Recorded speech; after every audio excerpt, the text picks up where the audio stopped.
To pesi basantu mbote na kombo na Yesu. To pesi basantu mbote na kombo na Yesu. Merci.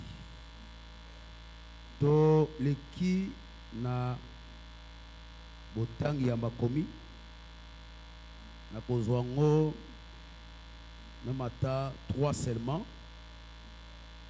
ba écriture mosusu fait contribuer na katikati ya liteya. Tozui Nombre chapitre 10. Nombre chapitre 10. Totangi na verset 25. La bannière du camp de fils de Dan partit avec ses corps d'armée. Elle formait l'arrière-garde de tous les camps. Le corps d'armée de Dan était commandé par Aïezer, fils d'Amishidaï. Aujourd'hui, Exode, chapitre 14. Tangi, le verset 19 et le verset 20. Et puis on va sauter, on va lire le verset 25, le verset 24 et le verset 25. J'ai dit Exode, chapitre 14, verset 19 jusqu'au verset 20. Donc on sauter yango, Tangi pe verset 24 et le verset 25. L'ange de Dieu qui allait devant les camps d'Israël partit et alla derrière eux. Et la colonne de nuée qui les précédait partit et s'éteint derrière eux. Et elle se plaça entre les camps des Égyptiens et les camps d'Israël. Cette nuée était ténébreuse d'un côté, et de l'autre, elle éclairait la nuit. Et les deux camps n'approchèrent point l'un de l'autre pendant toute la nuit. Verset 24. À la veille du matin, l'Éternel de la colonne de feu et de nuée regarda les camps des Égyptiens et mit en désordre les camps des Égyptiens. Il ôta les roues de leurs chars et en rendit la marche difficile. Les Égyptiens dirent alors, fuyons devant Israël, car l'Éternel combat pour lui contre les Égyptiens.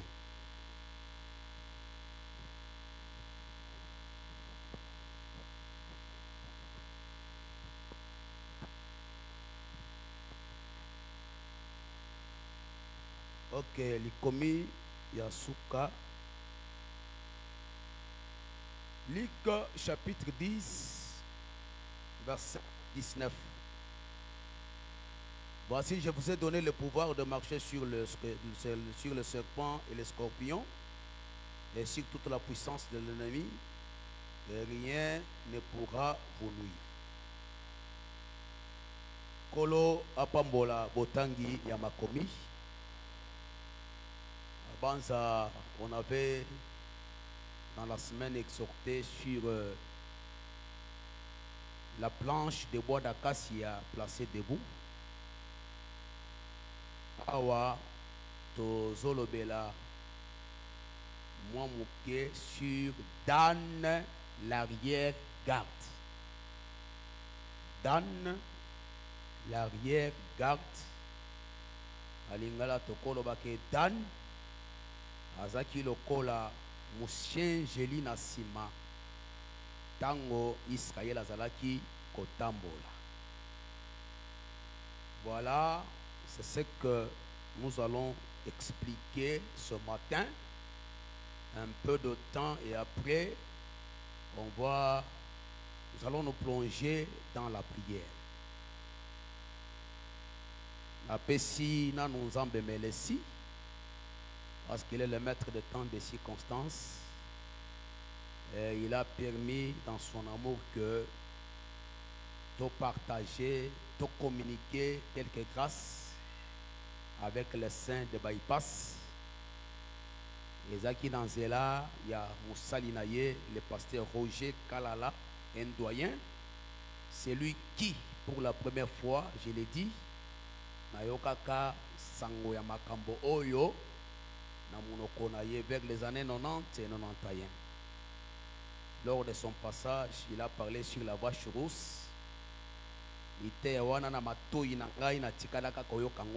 Quand bien même, déjà prédicateur à l'époque, l'église à Bethel. Cela a fait bouillonner na katikati na motema nangai.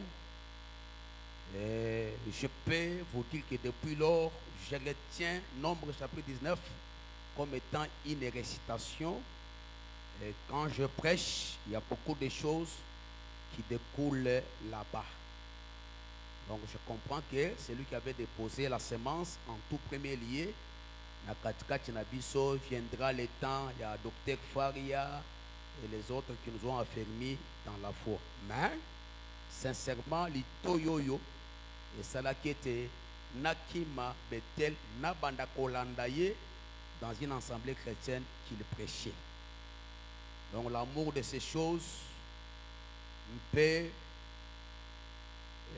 attachement na makamboyo, paix, bokango la minalito inabiso, pote toyoka siki ya makambo oyo, ezaki nanzela naye. Voilà pourquoi quand je les vois, quand bien même il était beaucoup combattu, mais le Seigneur a fait grâce qu'il soit vivant pour son œuvre. Yango na lebe tenzambe na biso azalokum. Ça, c'est mon témoignage, ça ne m'engage que moi seul. Et le Saint-Esprit. La PSP basa nanzambe nyonso qui ont accepté que mutuloko langana utamboka na kikwiti pona ya koteya. Parce que je pense que généralement les Quinois pensent que koutamboka izaka lisumu te. Koutamboka izaka lisumu te. L'évangile c'est le ciel bleu. Lolenge omona kiango na Kinshasa, lolenge pe biso au fin fond tomona kayango. L'évangile c'est la pluie, tango zali ko beta peut-être pas na ebeti ndambu, mais biso na mboka kuna ebeti belé. Alors l'évangile n'a jamais été villageois, mais l'évangile c'est la pensée de Dieu derrière l'écriture pour apporter la délivrance Yalibota Yanzambe. Voilà pourquoi on appelle Sibasa Nanzambe merci. Pe Libota Oye Bandai Kolanda Biso. Depuis mardi, jeudi, Oyo Tobanda qui m'allène d'ici. Mais en ce qui concerne l'enseignement, je vais commencer l'enseignement le mardi, où je vais parler sur David, le 8e fils, David, le 7e fils, David, le 4e fils, et David, le 1er fils. Donc, le pourquoi est-ce que David a été le 8e fils, le pourquoi est-ce qu'il était le 7e fils, le pourquoi est-ce qu'il était le 4e fils, et enfin le 1er fils. Voilà. Wana Eza déjà pensé à l'ilakisi Otokobanda. Mokolo ya mardi sokin kolo à permettre yango. Mais ici, on va un tout petit peu parler sur Dan, l'arrière-garde. Dan Otozolobela Awa, il est le 5e fils de Jacob. Nandenge Bana Babo Tamaka, le 5e fils. Oyo Bila Abotaki na mabolongo ya Rachel, c'était Dan. Tango Dan abotami, maman a dit que cette fois-ci l'Éternel m'a rendu justice. Voilà pourquoi le nom de Dan signifie la justice. C'est même Dan ici Tango papa asangisaki bana na ye po ete apambola bango. Tango azotala Dan boyabi, ah Dan, c'est un serpent sur les sentiers et c'est une vipère sur les chemins. Dan aura pour rôle de mordre les talons du cheval afin que les cavaliers tombent à l'inverse. Ici, nous sommes dans l'ordre du départ parce que il y a eu l'ordre du campement et il y a eu aussi l'ordre, il y a départ. C'est que ceux qui bazingue sika bafandi, il y avait un ordre, on a camper en désordre. Ceux qui bazo camper, Juda était à l'orient. À côté de Juda, il y avait Zabulon, il y avait Issachar. Ensuite, il y avait Ruben du côté du midi. Ruben qui était accompagné de Siméon et de Gad. Et dans Simana Occident, il y avait Ephraïm qui était accompagné de Manassé et de Siméon. Maintenant, au nord, il y avait alors Dan qui était accompagné de Azer et de Nephtali. Et le tabernacle était au milieu, tout en étant entouré de Lévites. Là, nous comprenons que le tabernacle était au milieu, c'était comme étant un trône. Et autour du trône, il y avait les 4 êtres vivants. Il y avait un être vivant qui avait la face du lion. L'autre avait la face de l'homme. L'autre avait la face du veau. Et l'autre avait la face de l'aigle. Et le trône était au milieu. Voilà pourquoi j'ai compris que ce trône-là, c'était tout un tabernacle au ezingamaki na bikelamo minei. Ngena kokenda komema mananda kuya Silamite. Dans cette maison de la Silamite, la femme avait pensé que cet homme qui passe par chez nous est un saint homme de Dieu. Qu'est-ce qu'il faudra faire? Totongela enda kuya likolo et nakati wana tocha biloko minei. Il y avait les sièges nakati nanda kuana ezaki pena mesa ezaki pena echelo na minda mpe ezalaki na mbeto. C'est que soki mosakoli tamboli alinga se reposer, il faut mosakoli akota dans la chambre haute aeba pour se reposer. Voilà pourquoi nous comprenons que si dans la maison il y a mosakoli biloko minei o ezate, c'est qu'en réalité toko douter ndakwana. Donc dans la maison du prophète, il faudra qu'il y ait les sièges kiti. Zokande kiti, c'est la doctrine. Il faut qu'il y ait la table. Zokande, la table, c'est la connaissance. Et il faudra qu'il y ait les chandeliers comme étant la parole prophétique. Parce que la prophétie éclaire les ténèbres. Et ensuite, dans la maison du prophète, il faut qu'il y ait une mbeto. Zokande likolo mbeto, bala la kanabilamba te, il faut motolongola bilamba. Voilà pourquoi nous comprenons que l'Élie, c'est la révélation. Tikankodo Christo, apambola biso. Nzamba apambola biso. Donc c'est ça, ce qui identifiait la maison d'un prophète. Et en Thomas Paul, de quelle utilité na kozala nango na kati na bino soki na ye et que na lobité par la doctrine, par la prophétie, par la connaissance et par la révélation. Et nous croyons que bypass, c'est la maison du prophète. Le véritable prophète, c'est Jésus-Christ. Jésus, c'est le trône, c'est le tabernacle. Donc s'il n'y a pas ces 4 choses, on ne peut pas comprendre que l'idéa est zawana. C'est que l'idéa, il faut soit par la doctrine, soit par la révélation, soit par la connaissance, soit par la prophétie. Voilà pourquoi dans l'ordre du campement, Juda était à l'Orient, à l'Occident il y avait Ephraïm, à midi il y avait Ruben et au nord il y avait Dan. Est-ce que tu connais mal à moi? Donc c'est ça l'ordre, il y a campement. Mais dans l'ordre du départ, donc sobalingi babanda mobembo, donc ba camper et s'il faut camper, il faut maintenant ba continuer mobembo. Dans l'ordre du départ, Juda était à l'Orient comme étant un lion et Ruben entrait na kati na molongo, Ephraïm entrait na kati na molongo, na suka ya molongo, c'est là où il y avait Dan. Et liboso, la tête était la tête du lion, Nassima, la queue était la queue du serpent. Voilà pourquoi Sogolingo Tambola Nakati na Mobembo placé Juda devant.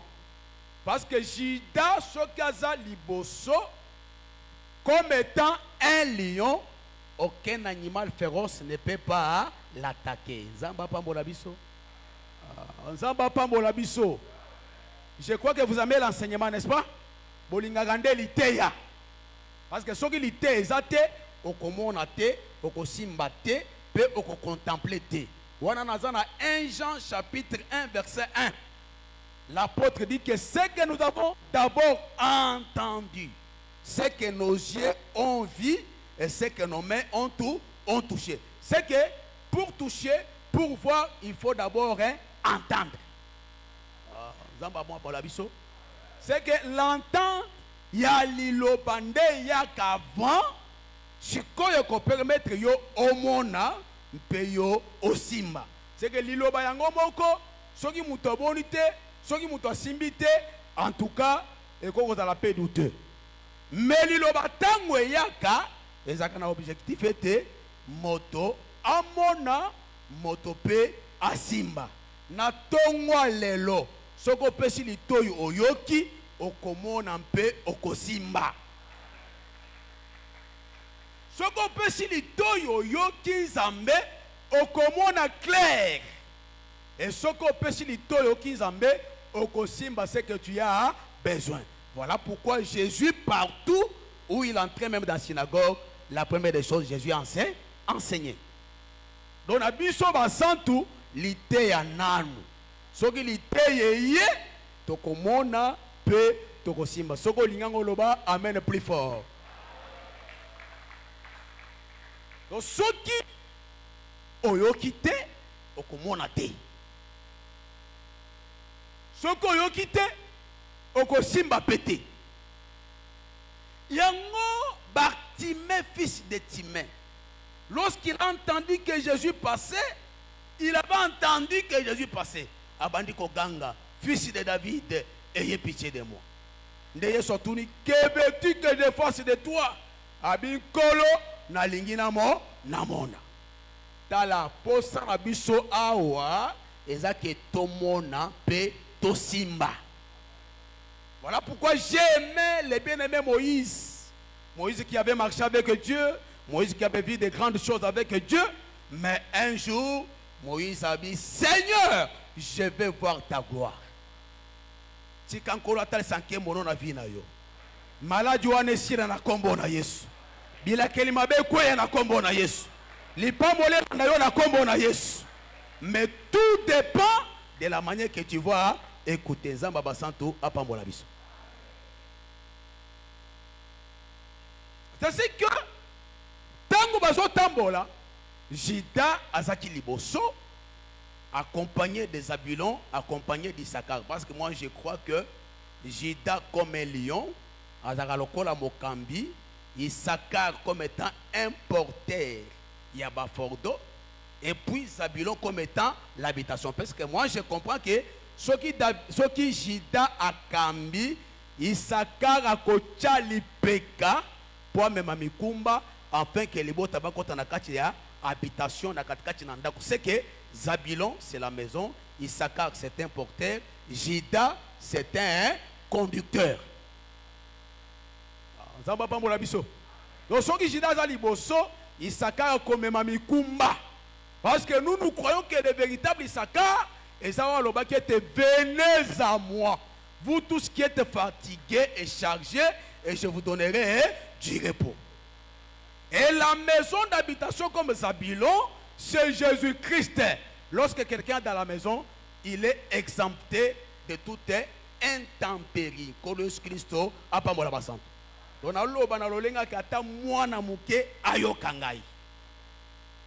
parce que le ministère, c'est l'art de communiquer. Le ministère, c'est la communication.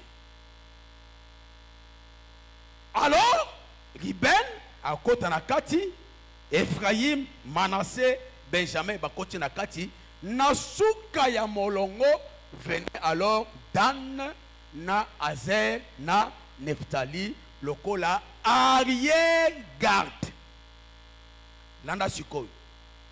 Quand on dit dans l'armée que ça c'est l'arrière-garde c'est un corps d'armée qui reste en arrière pour empêcher que les ennemis avancent et pour protéger les camps qui est au devant d'eux. C'est-à-dire que arrière-garde, il y a qu'à empêcher bangona parce que tant bato bazo bima basi babundi il faut ba kimambango tant bazo kimambango il y a aussi une armée qui les poursuit et pendant que l'armée est en train de poursuivre ces derniers il faudra qu'il y ait maintenant une arrière-garde pour empêcher que bato ba Hollanda ba yeba kwa atteindre les pinga aux alliés qui avancent de deux, ils appellent à Moussala ya ko protéger les camps afin que les camps aient ba na kotambola malamu zamba basanto apambola biso. Tango Jacob azomona dans la Bible, Dan, tu es un serpent sur les sentiers, tu es une vipère sur un chemin. Afin que tu mordes les talons du cheval, afin que les cavaliers tombent à l'inverse. Voilà pourquoi, il faudrait donner à Komalokola une vipère, à Komalokola un serpent. Tout serpent dans la Bible n'est pas toujours le diable. Nyoka nyonso na makomi ezaka diable ti. Et Dan ici, ce n'est pas l'antéchrist comme les autres les prêchent. Mais Dan Awa a joué un rôle. Il y a que tant au cheval à Zoya, l'icolo cheval, cavalier à Zali, il faut Dan à empêcher les chevals afin que va poursuivre Israël, va comme nako kangabango. Mais Israël a la libre na mobembo. C'est que les serpents ici, c'est toute une protection. Les serpents ici, ont joué le rôle d'empêcher que les ennemis balande la libo tati quand Colosse Christo apambola basant. Ah, Moussanto le bamene plus fort. Yango comme dans Exode chapitre 14. Israël a sabimi azokende mboka ya Elaka. Alors que Pharaon a bandit ko poursuivre bango. Je vais ouvrir une petite parenthèse pour Nakolobake. Dans la vie, nous avons trois catégories de gens qui nous poursuivent. D'abord, Tozana Laban. Laban a colandela Jacob, c'est parce que Rachel était sortie avec ses téraphim. Néanmoins, Laban a colandela Jacob. Moto yami balé, ouazali ko poursuivre biso, c'est Pharaon. Pharaon nous poursuit seulement parce que on a abandonné les œuvres de l'Égypte. Nous avons dit Pharaon à l'andeli biso. Motoami Satou, tozo bengaye les hommes méchants. Les hommes méchants qui sont-ils? Les hommes méchants zabatoyo bazo yinayo sans cause. Donc quelqu'un qui se met yako yinayo au saliata eloko moko te. Nzamba basanto apambola biso. Nzamba basanto apambola biso. Alors je reviens pour dire que Laban, comme étant le type du diable, tant qu'on bimi chez Laban, il faut qu'on bima main propre. Ce qu'on joue l'eau ya Laban, Laban a collandé la yo. C'est que ce qu'on tiki Satana, na misala na ye, otiki yango libela. Et que quand il sort de chez lui, il faut sortir polele. Voilà pourquoi ce qu'on obimi polele et pas à Satan a collandé la yo te. Pharaon, c'est un monsieur à cause de misala na ye otika. Misala mabe otika.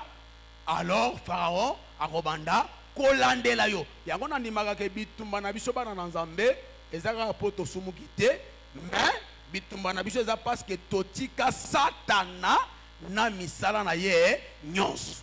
Voilà pourquoi Satana a kotika na kimia te a kolande la yo kaka.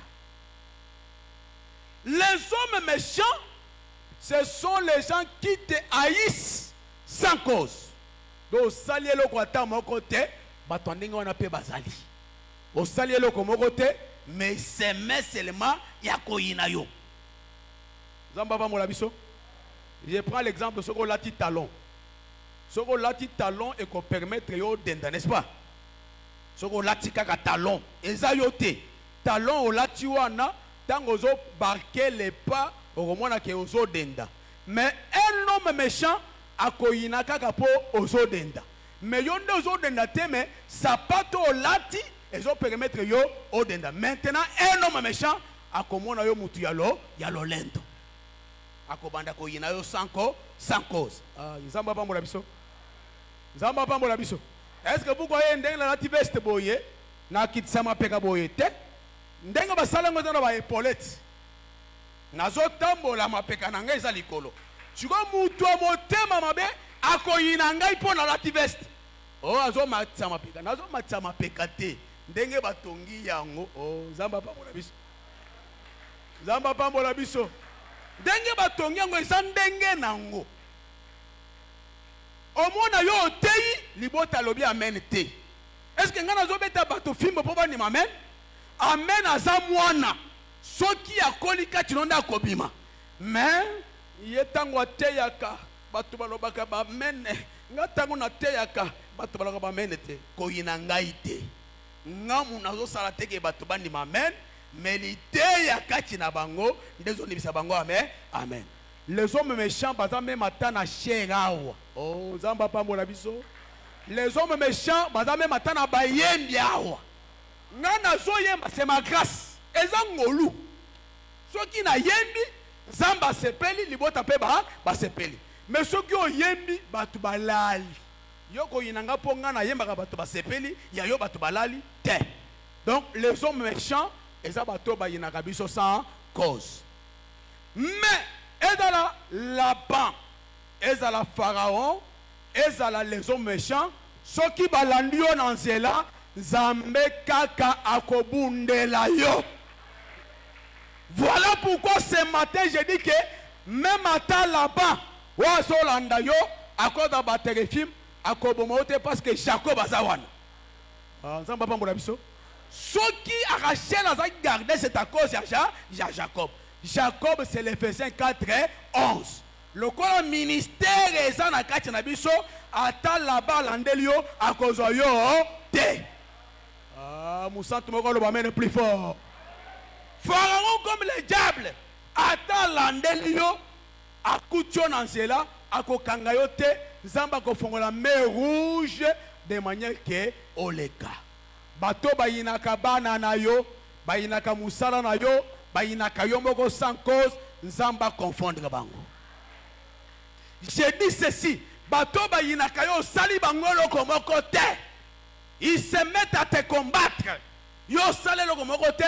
Zamba lola a rendre marche na bango difficile. Soki baye na nzela, nzamba peso ma papu ya kopumwa. Ba atteindre yo te. Ba comprendre te ndenge Nzambe aza kobatelo tika nkolo Yesu Kristo apambola biso. Alors ici, Israël abimi avec la main levée. Tant Israël abimi, Pharaon se rend compte que non, batoyo, bako kende boite. Il faut n'alande la bango. Tango zolinga lande la bango, alande li bango ti li pata na nkembo. Oya monaka partout. Moi je crois que li pata na nkembo ata aza liboso bitumba soki elingi eya na nsima akomona yango. Zamba monaka nyonso ekomelaka yo. Oh, mon santo moko loba amen. Qu'est-ce que la nuée fait? La nuée quitte le devant. Azongi na sima à se placer entre les camps d'Israël et les camps des Égyptiens. Tango atelemi katikati na ba Égyptien na ba Israélite lipata sali makambo na ye na ndenga salaka yango asali nini? Côté moko epesi ténèbres, côté moko epesi lumière. Ah, nzamba pambola biso. Côté ya ténèbres zaki côté oyo bangona bazali kolandela. C'est-à-dire que ténèbres pour les empêcher bamona nzela te. Na tongo lelo bangona na yo bamona nzela te. Nzambe a confondre bango. Nzamba pesa milili na ngambo na bango. C'était la même nuée. Oyo wapi côté moko epesi lumière, côté mususu epesi ténèbres. Ténèbres pour empêcher que les camps des Égyptiens et poursuivre les camps des Israélites.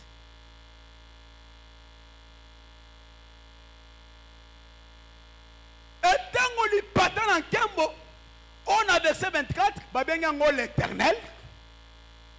L'Égypte bataille bobi. L'Éternel combat pour Israël. Comme l'Éternel combat pour Israël, tikato kamatambangu. Bakimambangu. Yangona le bete na tonga lo bangona no bakukimambangu. Ah bangona no bako abandonner. Parce que si l'Éternel combat pour quelqu'un, il n'y a personne qui peut les résister. Et Dieu a rendu leur marche difficile. Il a ôté même les roues de leurs chars. Et Israël, batambolaki, bakendaki, kolekame rouge, ti kino bakomaki, namboka, il y a destination Nabango, qui était le pays du Canaan. Yesu na Luc chapitre 10, verset 19. Que je vous ai donné le pouvoir de marcher sur les serpents et sur les scorpions. Et rien ne pourra vous nuire. J'ai commencé à sonder cette écriture. J'ai dit dans la Bible, il y a beaucoup d'animaux féroces. Il y a beaucoup de bêtes féroces dans la Bible. Mais pourquoi seulement Nzambe akopesa baye koli makoki sur les serpents et sur les scorpions? J'ai dit, Seigneur, donne-moi le pourquoi de ces choses. Parce que tokobenako tambola te nyoka o azana zamba boye soki aye tobandi kotambola likolo na ye ata scorpion akoswa biso. Mais qu'est-ce que tu voulais dire par là? C'est là que j'ai compris que nyoka na scorpion ezaka tubanyama mingi ezaka na désert. Na kata désert nde okuta les serpents peut okuta les scorpions. Na désert. Mais maintenant, nyoka ndenga zawana soka lingi attaquer la personne attaquer en face. Soka lingi lobela moto akolobela ye en face. Soka lingi soit moto akosoye en face. Mais les scorpions soka lingi soit moto scorpion eza na mutu gentil. Mais soka lingi soit yo akosoa na mutu te akosoa yo pare derrière. Nzamba basanto pambola biso. Moussanto moko loba mène plus fort. Loba mène je peux continuer. Loba mène le sous na tato la nzambe. Merci. C'est que dans les serpents, il y a l'attaque en face. Dans les scorpions, il y a l'attaque par derrière. Il y a un mona. Eza na catégorie ya bato soka linga la kelo yo mabe akobanga yo te, il te parle en face. Yo pose bolam okotuna kaka ngai, yo pose mbongo, yo pose musala, yo pose libala ngai kaka. C'est-à-dire il prend la nature d'un serpent qui t'attaque, qui s'oppose à toi en face. C'est que le serpent, c'est tout un peuple. Ce peuple-là, c'est un peuple qui, s'il y a un problème, akobanga te koyebisa yo, akobanga te ko attaquer yo, akobanga te ko humilier yo, il t'humilie sans même en tenir compte des statuts na yo social. Mais le serpent, donc le serpent, c'est lui qui a ses caractéristiques. Et maintenant, le scorpion, soka linga so yo. Akope so mutu na ye gentita la. Les scorpions ko sakana même atana mutu na ye. Omona ngo gentil kitoko. Mais soka linga so yo, akoso yo pare derrière. Voilà pourquoi j'ai compris que les serpents c'est aussi un peuple ya batu oyo batalaka. Soka lingi ya buka yo, akobuka en face te, akozela ocha moko mokongo. Nzamba pa mola biso. Yango na ni magabo ye que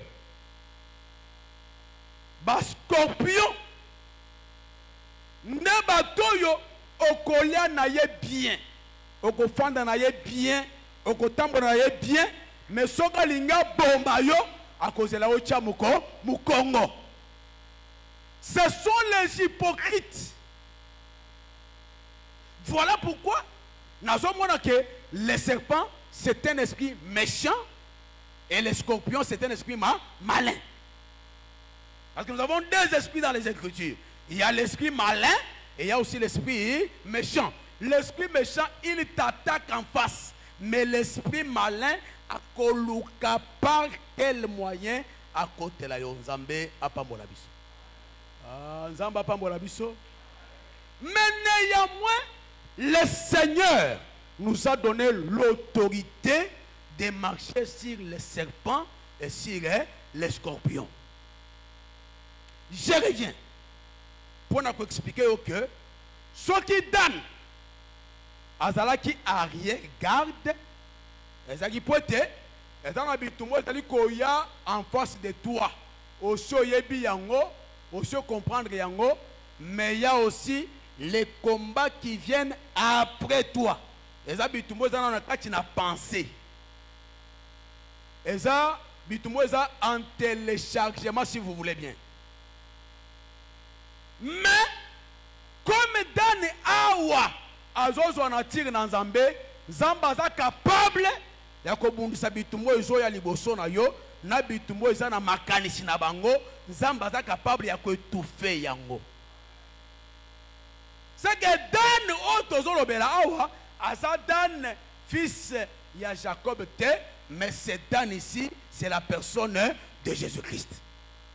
C'est que na ba bitumba na biso ezana mutumba ko bunda na biso bitumba oye monani na oye koyako komonana. Voilà pourquoi nous sommes plus que vainqueurs par celui qui nous a aimés. C'est que biso to bunda kate pona kolonga mais to bunda ka déjà toza ba balongi. Oya sha bunda oya longi sabiso c'est Jésus-Christ.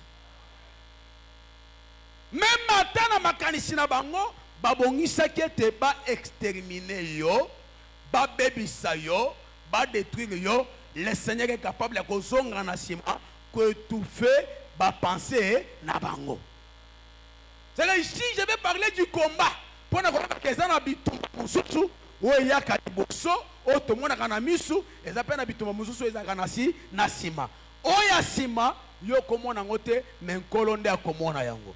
Voilà pourquoi ce jour-là azobisa Pierre que Pierre, Satan t'a réclamé pour te cribler comme du froment. Mais moi, j'ai prié pour toi. C'est qu'en réalité, ils ont un projet.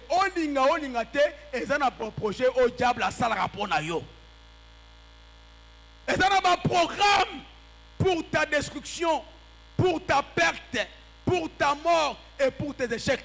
Attends au monde, mais ça se prépare dans le monde à ténèbres. Mais Jésus qui est devant, c'est le même Jésus qui sera le derrière. C'est le bateau nyonso, batali ko s'élever pour ba étouffer yo, nzamba basantu akotika bango na kimia te. Nzamba pa mola biso. C'est que na babi tumba tozali ko bikela, toyeba ke Jésus comme étant le véritable Dan, azaka liboso, ya bitumbo zali komonana, pas azaka na sima, na bitumbo zali komonana te. Voilà pourquoi je déclare, batonyo so bazo kanisela yo mabe, zamba confondre bango na kombo na Yesu. Même ata omoni yango te, mais s'il y a un projet qui se forme contre toi, que ce projet soit nul et sans effet. C'est que Jésus a kozonga na sima pour te a étouffer yango. Yango na nimaka ke bana nzambe ata bitumbe ye suka suka elonga ezali. Parce que na bitumba nyonso oye komelaka biso inyake dan oya mona kaliboso pe mona pe na sima.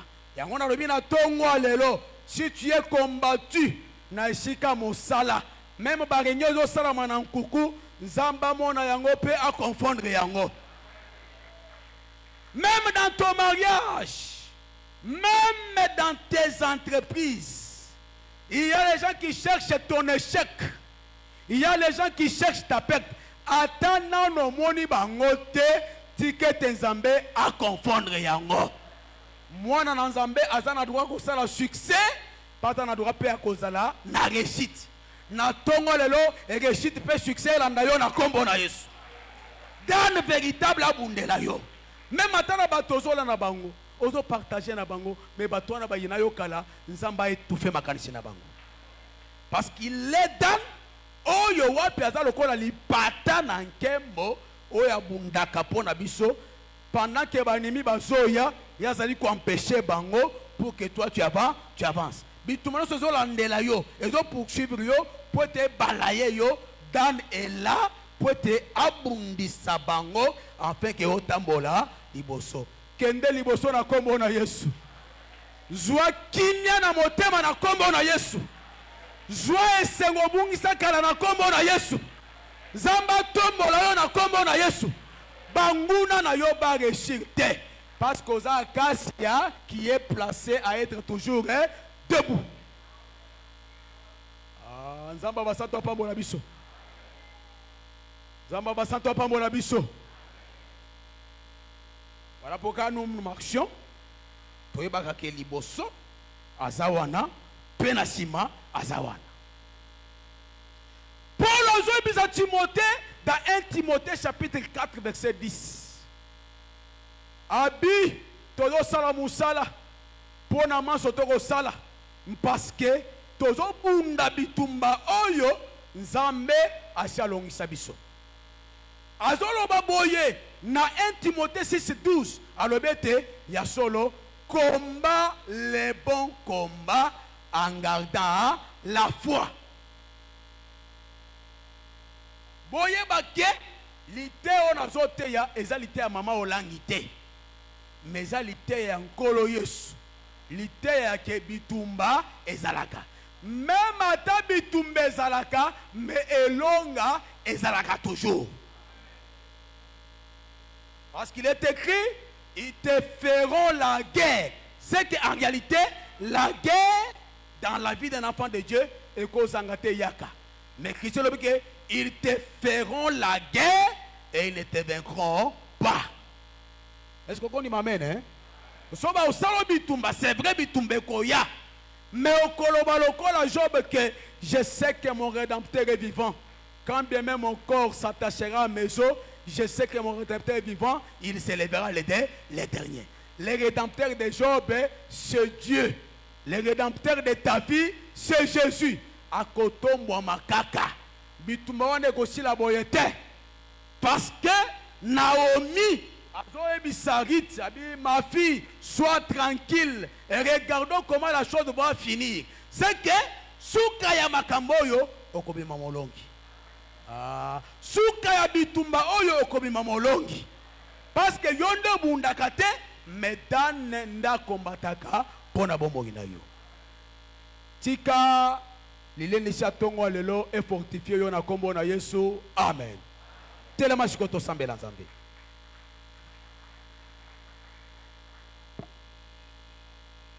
Telema to sambela. Oh, bien aimé, telema to sambela. Telema to bunda. Odo sambela nzambe. Ete bitumba oiza na misu na yo, liboso na yo. Ozo mona, ozo contempler. Nzamba bundela yo. Ndengo zana izana komba moko etelemeli libota na yo, etelemeli musala na yo, etelemeli santé na yo. Kende kozo autorité belela nzambe ete bitumo zali komona liboso na yo. Nzamba basantu abundela yo, nzamba basantu alongela yo. Bandoto mabe, milimu mabe, maloba mabe ya bato, ozozo autorité. Ozobe bisango na kombo na Yesu tosambeli nzambe. Jésus. Oh Yahweh. Yahweh, Yahweh.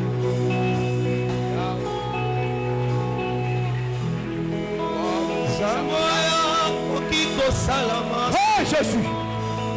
Lolenge ya lingi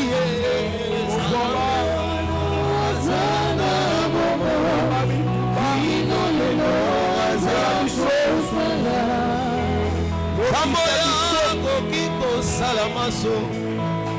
Lolenge ya lingi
Gloire à toi, Seigneur Jésus.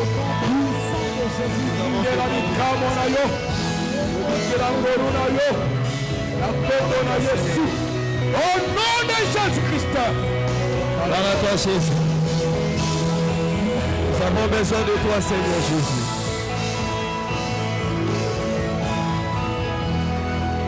Landa.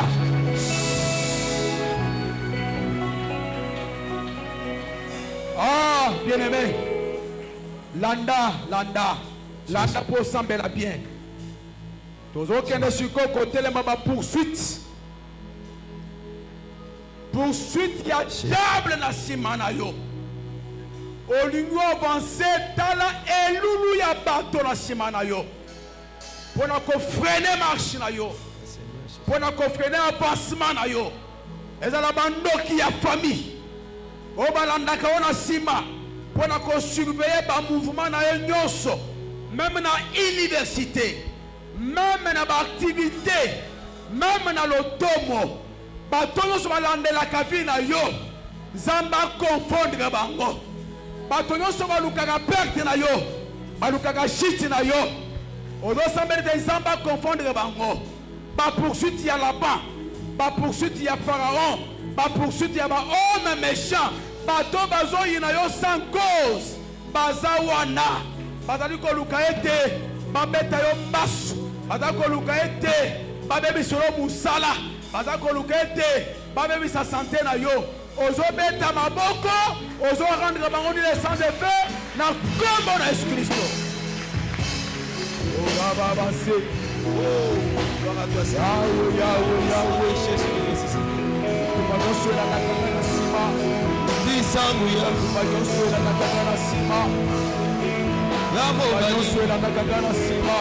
miso na miso sema tondane esengo yawe kombo na Yesu banyonso na baboka azakotelemela azali koagrandre lui le Saint-Esprit. Sors, sors, sors, sors, libéré, libéré, libéré, libéré, libéré, au nom de Jésus, au nom de Jésus, au nom de Jésus, au nom de Jésus, au nom de Jésus, au nom de Jésus, au nom de Jésus, au nom de Jésus. Sors! Allez libérer son peuple doit loin dans le lieu sacrifié, le lieu préparé pour toi. Je t'ordonne maintenant. Sors! Sors! Sors! Sors! Sors! Sors! Sors! Sors! Sors! Échec! Dans la cambre de la banque, dans ma haute, le bout de l'échat. Oh Dieu, je les mets en fouillant. Dans ma haute, le bout de l'échat. Akasha kolanga yesila. Zambe la mamo. Voyons sur Bolini. Voyons sur Bolini. Voyons sur Bolini. Allez, allez, allez, allez, allez, allez, allez, allez, allez, allez. Sors! Il est de ce peuple. Il est de ce peuple.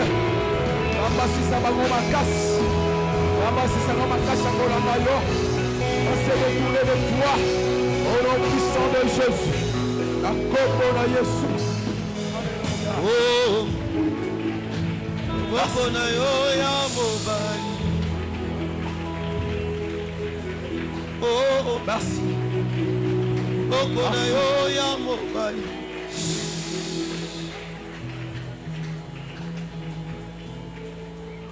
Naza kolinga osambela nzambe. mobali Tout ce qui est dans les téléchargements pour ta vie. Plan nyonso ya mabe po elandela yo. Ezana ba phénomène mususu olala boye olamuka mukongo mutu libumu passe. Nzokande ezaki préparé na molili. Tous les plans yake okomi na musala ba biso musala esili. Et d'habitude, Satan a bien aimé. Tu vas ôter les roues de leur char. Odozang sabanguna na yo makas. Odozang sabango makas. Bando kia limota. Bando kia musala. Bando kia famille. Baïbaza kolandela bomo na epote okufwa. Nzamba zang sabango makas. Bazanga makas ya kolanda yo. Ozo telemela bango. Osez ôter les roues de l'excha. Bapa katambang. Balibere bana yo. Balibere mwasi na yo. Balibere bana yo. Au nom de Jésus. Tosambeli zambe. Yahweh, Yahweh, Yahweh, Yahweh. Zambe la bamo. Zambe la bamo. Ora babase. Yana Baba Kanta. Hey, Jésus. Quand les forces se sentent des Seigneur. Quand les forces se sentent des Seigneur. Rabela Bikabwa. Ekola le Mokona yo. Avec le Mokona Bakwe Isama. Mokona Yesu. Seigneur, je vais condamner la bombe sur les plans sanitaires, sur les plans salaires, au nom de Jésus-Christ. La bombe de Jésus. Oh Yahweh. La bombe de Jésus. Oh Yahweh. La bombe de Jésus. Oh Yahweh. C'est pour la bombe de Yahweh. Parce que toi tu es Dieu. Aucune personne n'est comparable à toi. Aucune personne n'est semblable à toi. Le Dieu de mon salut. Zamba Bobo. Zamba Bikabwa. Zamba Bobo. Zamba Bikabwa.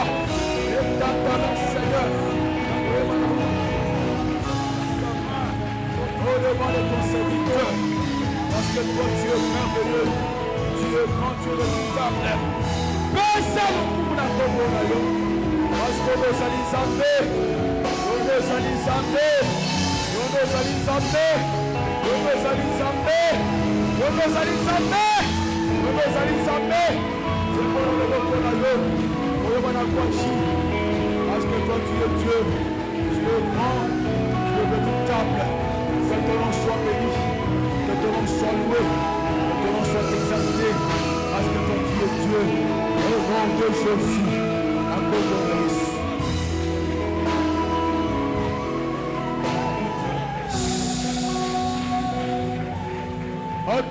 Ok. Bien-aimé Landa. Nalingola nanga malam. Écriture le binangai que tout ce qu'un homme juste désire, c'est ce qui lui arrive. Et le cognon so motomoyenge bene. Asuetaka yangonde kome la kaye loba amen. Nzamba la kayo voyage ya poto. Nzamba la kayo libala. Nzamba la kayo kimia. Nzamba la kayo mapamboli. Ça la déclaration. Et ngana kokufa na poison te. Na kokufa na maladie abato te. Ngana ko échoué te. Ngana ko za la pauvreté. Na ko za la malheureux te. Na ko za la mendiant te. Déclarer que ngana ko bota bien. Ata myome. Ata pandiste. Ata maladie. Ngana ko longa. Ngana ko bika. Ngana ko kumisa kombo na yo. David a zolomaké. Tire mon âme de sa prison afin qu'elle célèbre ton nom. Pendant qu'on déclarait,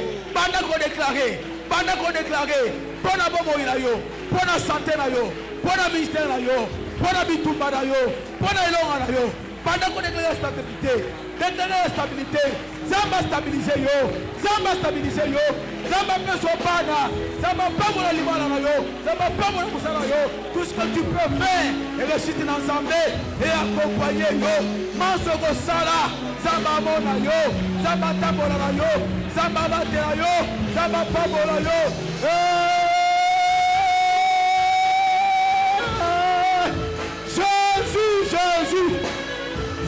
Jésus, tu n'es pas comme un fils de l'homme. Tu n'es pas comme un fils de l'homme. La Kamosala Kansambe. Nous allons pour la mission dans la bataille. Voilà pourquoi, Seigneur, nous élevons ton nom. Nous élevons ta grandeur. Ton Mama Yesu. Ton Mama Nzambe na Mawa. Ton Mama Bikamo na Bana na Bato. Ton Mama le roi des rois. Pesana Mbongo. Papola na Mbongo Nzambe. Glorifie ton nom, Seigneur. Nabi Mesika oyo pa bate. Mais le boko na okolo. Et ça la partage na okolo. Et la paix et la grâce de Jésus. Et ça la partage. Ya moko na moko. Et longa na yo. Et talisama. Nkembo na yo. Et talisama. Parce que toi tu es Dieu. Que ton nom et la gloire te soient rendus Parce que tu es merveilleux. Tu es grand. Tu es redoutable. Parce que kota bituma na ngai osolo bisika ikolo na tobi obotobi na kumisi yo na déclaré que yo ozali nzambe libanda na yo mosusu aza te oza l'unique oza le véritable Dieu. Que ton nom soit béni, que ton nom soit élevé au-dessus de tous les noms, parce qu'on nous a nzambe na kombo na Yesu. Alléluia. Merci pour la grâce. Merci pour la paix.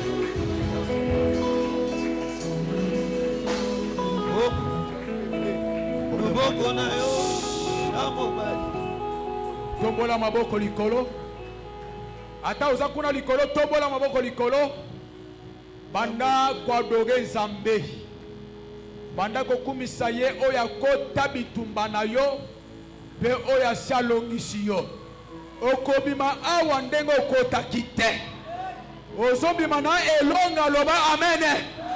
Voilà pourquoi j'aimerais que otato la monnaie dans Zambé ou adorer le véritable Dan qui a combattu en ta faveur à Saliongolu na kombo na Yesu to adorer Zambé to kumba meli ebiso banso to Zambé.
Jésus.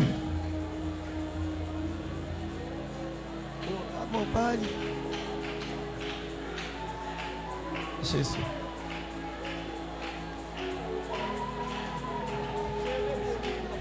Oh Jésus. Gloire à toi, Seigneur. Seigneur Jésus. Gloire à toi, Seigneur.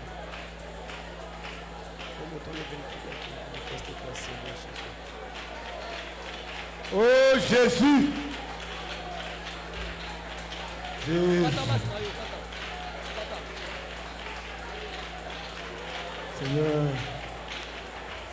manifeste-toi, Jésus. Manifeste-toi, Seigneur de gloire. Manifeste-toi, le Seigneur de gloire. Oh Jésus.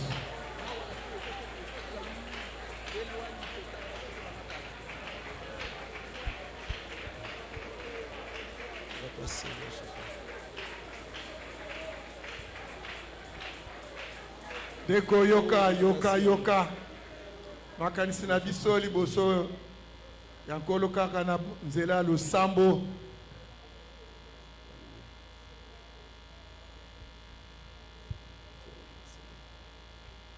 napesi biso versa mutu ya na tongo lelo babiti le Seigneur nous a donné le pouvoir de marcher sur le scorpion et sur le serpent. Na combien santo ezali kotalisa ete David akendeki kobotola mwana ya meme na minu ya nkosi, akendeki kobotola mwana ntaba na manzaka ya ours, alingi osala losambo ya kondima, akende kobotola ya yo nyonso oyo monguna ayiba afandela oya suna mino oya kangi na manzaka ndeko boto nango na kombo na Yesu Kristo esengo na yo bozwi na yo finance na yo, kimia na yo, libala na yo, bana na yo, esengo na yo, kelasi na yo, kende ko récupérer na kombo na Yesu kebondeli biso banso. Au nom puissant de Jésus-Christ. Au nom puissant de Jésus-Christ. J'arrache la joie de César. Griffe des ténèbres au nom puissant de Jésus-Christ. J'arrache la paix de César. Des griffes de l'ennemi au nom puissant de Jésus-Christ. J'arrache la guérison de ces armes. Des griffes de l'ennemi au nom puissant de Jésus-Christ. J'arrache la santé de ma soeur, la santé de mon frère. Des griffes de l'ennemi au nom puissant de Jésus-Christ. Au nom de Jésus-Christ, j'arrache les avoirs de mon frère, les finances de ma soeur, des déclarations négatives. Au nom puissant de Jésus-Christ. Au nom puissant de Jésus-Christ, j'arrache la joie, la paix de ce peuple que le Seigneur a placé sous nos charges. Les griffes de l'ennemi au nom puissant de Jésus-Christ. Au nom puissant de Jésus-Christ. Au nom puissant de Jésus-Christ. Au nom puissant de Jésus-Christ. Seigneur agit. Jésus agit. Tu as apparu pour détruire les œuvres des ténèbres, manifeste-toi, Seigneur. Tu as apparu pour détruire les œuvres de l'ennemi, Jésus, manifeste-toi. Le puissant de Jacob, manifeste-toi. Jésus, le fort d'Israël, manifeste-toi. Le Dieu tout-puissant, manifeste-toi, Seigneur. Manifeste-toi, Jésus. Manifeste-toi, Jésus. Manifeste-toi, Seigneur.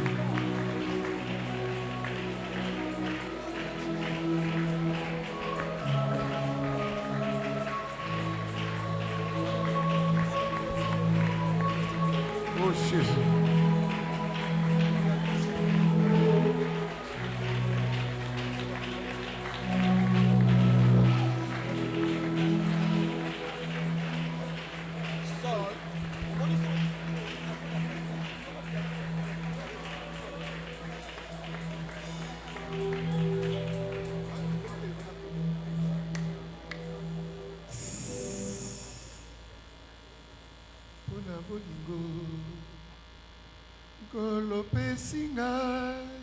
Nakumisio na yembelio pona bolingo kolopesi ngai nakumisio na yembelio pona kimia na motema Yesu pesi ngai nakumisio kaya na yembelio Zamba bomoi pona pema yo pesi ngai makasi na nzoto lelo nakumisi yaya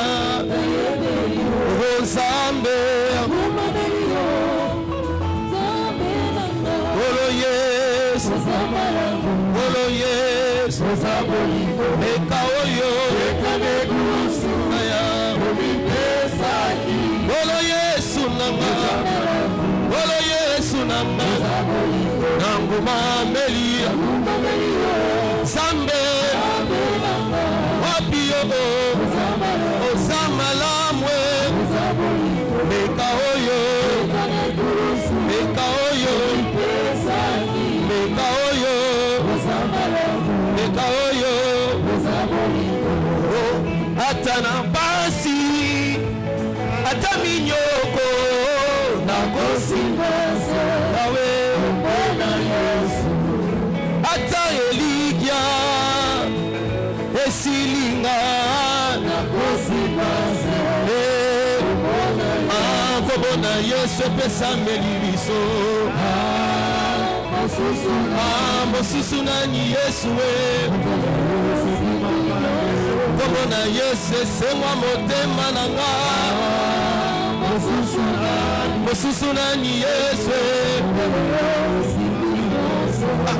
ata ya ngai makambo ezosimba te ezobeba kaka se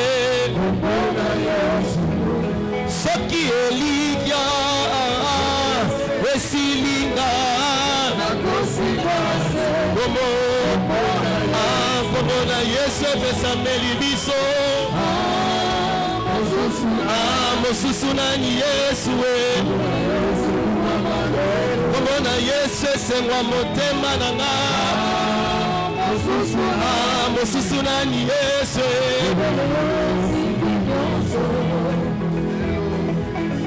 mwambani Yesu mwamba wangu sambela ngai mwambani Yesu mwamba Alleluia mwambani Yesu mwamba wangu baba yondese motema na ngai mwambe mwamba wangu baba mwamba ni Yesu mwamba ni Yesu mwamba wangu baba mwamba ni Yesu. Acclamons le Seigneur. Tofandi.